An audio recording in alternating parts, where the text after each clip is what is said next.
প্রিয় ভিউয়ার্স, আসসালামু আলাইকুম। আশা করি সকলেই অনেক অনেক ভালো আছেন। ভিউয়ার্স, আজকে যে মেডিসিনটি নিয়ে রিভিউ করব, মেডিসিনটির নাম হলো কার্ডিনর 2.5 মিলিগ্রাম ট্যাবলেট। এর জেনেটিক নাম বা মূল উপাদান হলো প্রিসুফলল ফিউমারেট। এই মেডিসিনটি বাজারজাত করেছে লেভিট ফার্মাসিউটিক্যাল লিমিটেড। এই মেডিসিনটি নিয়ে বিস্তারিত আলোচনা করব, এর ব্যবহার, পার্শ্ব প্রতিক্রিয়া, সতর্কতা, এর বাজার মূল্য সহ বিস্তারিত আলোচনা করব আজকের এই ভিডিওতে। যারা এই চ্যানেলে নতুন, চ্যানেলটি সাবস্ক্রাইব করে রাখুন পরবর্তী নতুন ভিডিওটি দেখার জন্য। কার্ডিনর ট্যাবলেটটির কার্যকারিতা কি, অর্থাৎ এই ওষুধটি কোন কোন রোগে এই ওষুধটিকে ব্যবহার করা হয়ে থাকে। এই ওষুধটি মূলত হাই প্রেশার রোগীদের ক্ষেত্রে দেওয়া হয়ে থাকে, যাদের প্রেশার অনেক হাই রয়েছে বা মাঝারি আকারে 80 থেকে 120 সবারই এরকম থাকে। যাদের এর উপরে রয়েছে সেই সকল রোগীদের প্রেশার নিয়ন্ত্রণ করার জন্য কার্ডিনর 2.5 ট্যাবলেটটি দেওয়া হয়ে থাকে। এছাড়াও যাদের উচ্চ রক্তচাপ এবং হৃদরোগের সমস্যা রয়েছে, যাদের অ্যানজাইনার সমস্যা রয়েছে, যাদের মাঝারি থেকে তীব্র হার্ট ফেলিওর ইত্যাদি সমস্যাগুলোর ক্ষেত্রে ডাক্তাররা এই ওষুধটি প্রেসক্রিপশন করে থাকে। এটি হৃদস্পন্দন কমিয়ে হৃৎপিণ্ডের কাজের চাপ কমিয়ে দেয়, ফলে বুকে ব্যথা কমে। হার্ট ফেলিওরের চিকিৎসা, যেমন দীর্ঘমেয়াদী হার্ট ফেলিওরের চিকিৎসায় এই ওষুধটিকে ব্যবহার করা হয়। এটি হৃদস্পন্দন কমিয়ে হৃৎপিণ্ডের কার্যকারিতা বাড়াতে সাহায্য করে।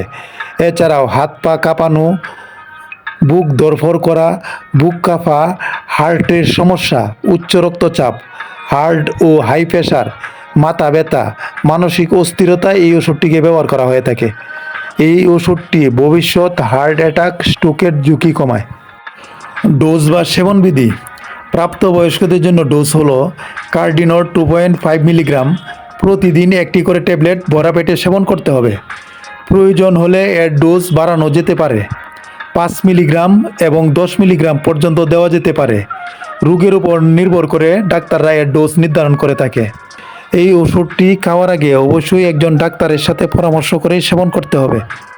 পার্শ্ব প্রতিক্রিয়া: দুর্বলতা, ক্লান্তি, মাথা ব্যথা, বমি বমি ভাব, পেটে ব্যথা, কোষ্ঠকাঠিন্য, হাত পা অবশ হয়ে যাওয়া, পেশির দুর্বলতা, অস্বাভাবিক ঋতুস্পন্দন, শ্বাসকষ্ট, বুক ধড়ফড় করা, ঝাপসা দৃষ্টি এই ধরনের সমস্যা হতে পারে।